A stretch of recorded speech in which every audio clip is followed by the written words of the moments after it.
BJP से अलग होकर कांग्रेस से हाथ मिलाने वाले उद्धव ठाकरे की पार्टी को अब झटके पर झटके लग रहे हैं। ऐसे में उद्धव के खास संजय राउत को शिवसेना उद्धव गुट की सियासी जमीन खिसकती दिख रही है। यही वजह है कि वो बीजेपी से झलाए हुए हैं।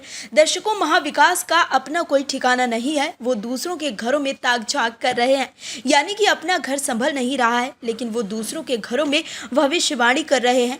दर्शकों, बात ऐसी है कि महाविकास अघाड़ी में भगदड़ मच चुकी है, लेकिन उद्धव के संजय कह रहे हैं कि जी, महायुति में कुछ भी ठीक नहीं चल रहा है। लेकिन सच तो ये है कि महाविकास का आंगन छोड़ नेता महायुति के आंगन में जा रहे हैं।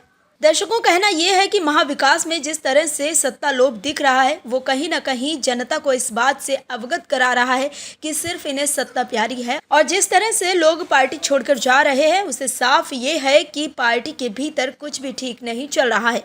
पहले आपको बताएंगे कि आखिर कौन सा नेता महाविकास का दामन छोड़ गया और संजय राउत महायुति के लिए क्या अफवाह फैला रहे हैं, बताते हैं आपको।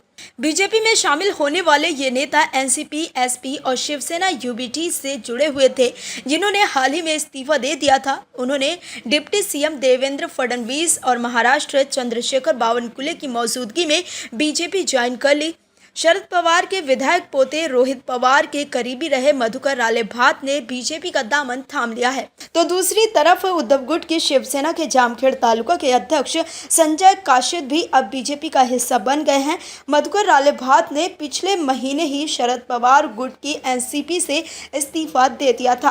टाइम्स ऑफ इंडिया से बातचीत में मधुकर ने कहा था, मुझे एनसीपी एसपी इसीलिए छोड़नी पड़ रही है क्योंकि रोहित पवार अपने क्षेत्र के पार्टी पदाधिकारियों का सम्मान नहीं करते, जिन्होंने 2019 में उनकी जीत सुनिश्चित की थी।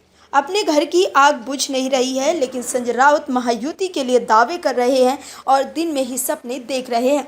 दरअसल शिवसेना यूबीटी के सांसद संजय राउत ने दावा किया कि बीजेपी और मुख्यमंत्री एकनाथ शिंदे की अगुवाई वाली शिवसेना विधानसभा चुनाव से पहले अजित पवार नीति रांकापा को महायुति गठबंधन से बाहर करने के लिए काम कर रही है।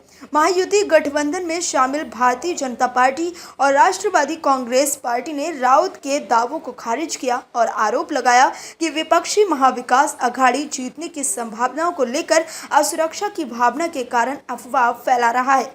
राउत ने संवाददाताओं से कहा है कि बीजेपी इस्तेमाल करो और फेंको की रणनीति अपना रही है। बीजेपी और शिंदे नीत शिवसेना क्रमबद्ध तरीके से अजित पवार की अगुवाई वाली राकांपा को गठबंधन से बाहर करने के लिए कदम उठा रहे हैं। तो देखा आपने कैसे संजय राउत बीजेपी को लेकर दावे तो कर रहे हैं, लेकिन वो अपनी पार्टी को संभाल नहीं पा रहे हैं। Bureau report, OMH news. और भी वीडियोस देखने के लिए चैनल को सब्सक्राइब करें और बेल आइकन को दबाएं।